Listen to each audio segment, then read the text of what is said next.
Procrastination often leads to more anxiety and can rob us of our productivity. This video will try to get you to think differently when it comes to your daunting tasks in hopes of ending your procrastination and allowing you to be more productive.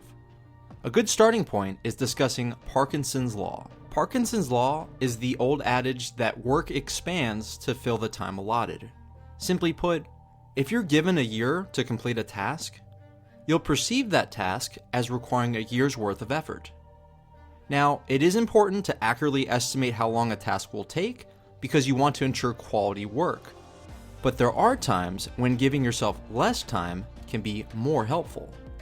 For example, let's say that in your high school or college English class, you're assigned to write a paper and given a month to do it.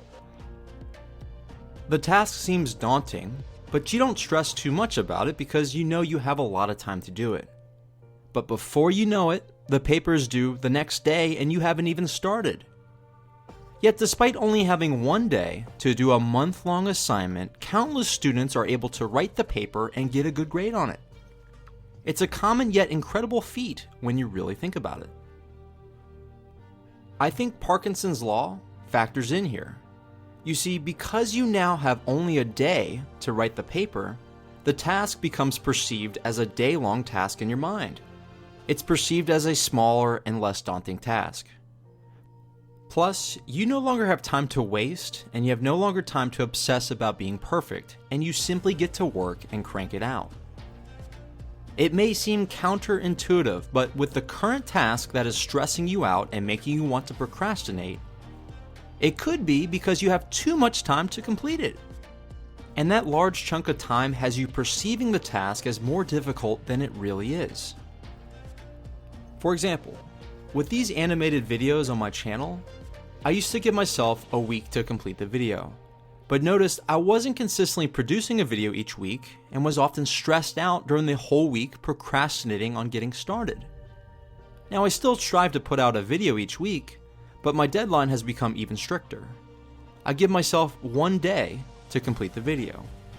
And what's strange is that viewing the task as being only a day long, I perceive it as being less stressful, and because of that, I'm finding it easier to fight off my procrastination and be more productive with these videos. You'll never know if this is your problem until you test it out. Try giving yourself a stricter deadline, giving yourself less time to complete the task, and see if it helps you stop procrastinating. One other suggestion that seems counterintuitive is scheduling your play. Maybe you're thinking, I know how to play, I do it too much, and what I really need is tips on how to be more productive and get to work. But there's a saying that originated in 1659 that I'm sure you've heard of. It's, all work and no play makes Jack a dull boy. The proverb means that without time off from work, a person becomes both bored and boring. And there's no videos out there on how to be bored and boring. No one wants that. This is something I've learned recently, that our procrastination can come from not having a proper work-play balance. For example, let's say you have a perceived big and unpleasant assignment to complete, and you've committed all your free time to completing it, and you believe you don't have time to relax and you don't have time to have fun. But just like craving junk food when on a strict diet, if your work life is too strict, you'll likely crave time to play and relax. So when you're trying to work, your mind might be somewhere else, taking the break that you're refusing to give yourself. You may try to resist taking a break for a while, but the stress of work becomes overwhelming where you decide to escape to what is fun and relaxing. But the escape is often short-lived, or in the escape, you're not fully able to enjoy yourself because you know how much work needs to be done. But what if you were to block out time for fun and relaxation ahead of time? It would be like giving yourself one cheat meal a week on a diet. It could allow you to be more disciplined and focused on your work, knowing that something fun was right around the corner. I'm learning to humble myself and realize I'm not a machine that works all the time, and you're not either.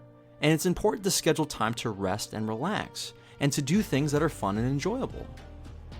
And you may find this odd, but as you allow yourself time for guilt-free rest and play that's in moderation, you'll often find it refreshes you, and recharges you to allow yourself to be even more productive when you get back to work. Both not understanding Parkinson's law, that states that a task swells in perceived difficulty based on the amount of time you give yourself to complete it, and not having proper play and rest time has contributed a great deal to my procrastination and lost productivity over the years, and maybe it's doing the same for you. Give these ideas some thought and see if they can help you be more productive. Also, if you're new to this channel, consider subscribing today and look for future videos that post on Mondays. This is your friend Michael, helping you transform your thinking for the better. Thank you so much for watching, and I'll see you in the next video.